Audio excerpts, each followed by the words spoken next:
Dave Adams of the Virginia Shooting Sports Association. You can find them on Twitter at VSSA. He's with us on the program right now. Dave, how are you, sir?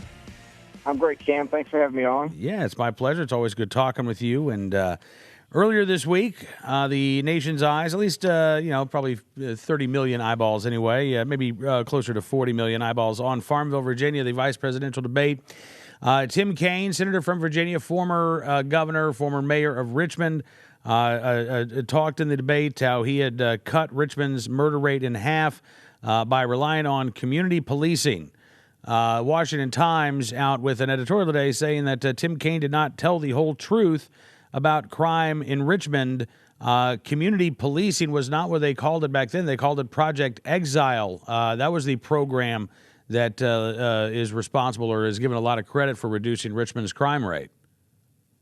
And that's absolutely true. You know, there was a study done by a group of researchers from the University of Missouri St. Louis back in 2005 that pretty much confirmed the fact that you could tie the drop in the murder rate in Richmond during that time to Project Exile because the federal government was taking those cases, and if the federal government takes you to a gun case, you're going to serve a minimum of 5 years in prison.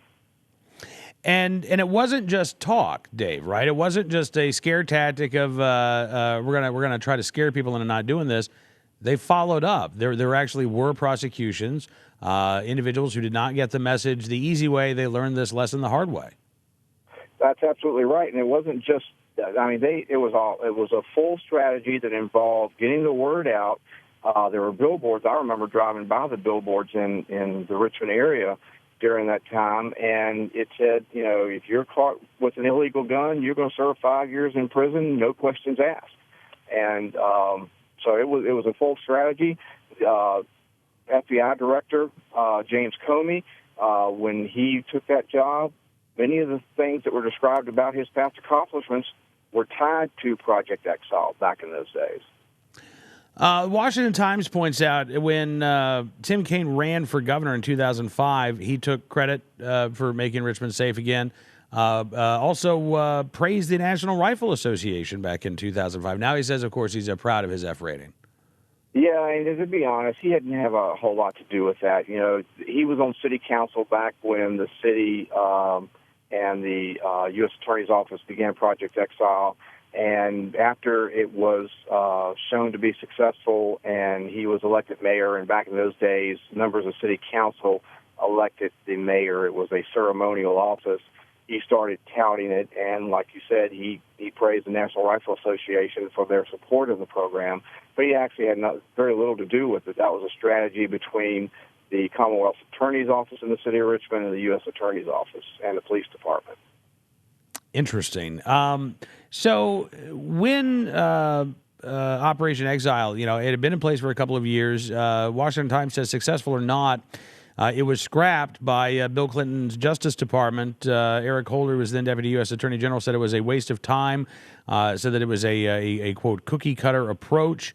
It does seem to have worked. You know, that's the other thing, though. Attorney General Eric Holder, this was back in 99. New York Times quotes him as saying that department officials, quote, take issue with the notion that there is a cookie-cutter approach to reducing gun violence. Now, of course, we know that Eric Holder thought that the cookie-cutter approach was fine as long as that cookie-cutter looked like more gun control laws. But when, again, it came to actually focusing on those who were already prohibited by law from possessing a round of ammunition or a firearm, and letting them know what the federal law was and that the federal law was going to be enforced, you actually had people saying that this was overstepping the boundaries of the federal government. This was not something that the federal government should be doing. This was something that Richmond should be handling all on its own. It's amazing to me, the arguments that were used against this program while it was working, Dave. Yeah, well, those arguments were used more to defend why they wouldn't take the program nationwide. The NRA and other proponents of the program kept pushing the federal government to put money behind it to take it national, and it was still operational in Richmond during those times. And in fact, when Jim Gilmore, who is now a member of the NRA Board of Directors, was governor, he had a law passed in the state legislature that created Virginia Exile that made similar programs statewide in Virginia. And when President Bush was elected, Project Safe Neighborhoods was funded through Congress, which was an attempt to take Project Exile nationwide under a different name. But it doesn't surprise me that Holder was opposed to it, because it just falls right in line with his mentality that he would rather coddle criminals than to keep our streets safe and put criminals in jail. So it was not a sweeping gun control law. It wasn't a gun ban or additional background checks or one gun a month or anything like that turned things around in Richmond? No, absolutely not. It was Project Exile and putting criminals who used a firearm in the commission of a crime where they belong, behind bars. Dave Adams with the Virginia Shooting Sports Association. As always, sir, it is great talking with you, and hope we get a chance to do this again before long. Thanks a lot, Cam. You bet. Have a great weekend. Dave Adams joining us here again on Twitter at VSSA. That's where you can find the Virginia Shooting Sports Association.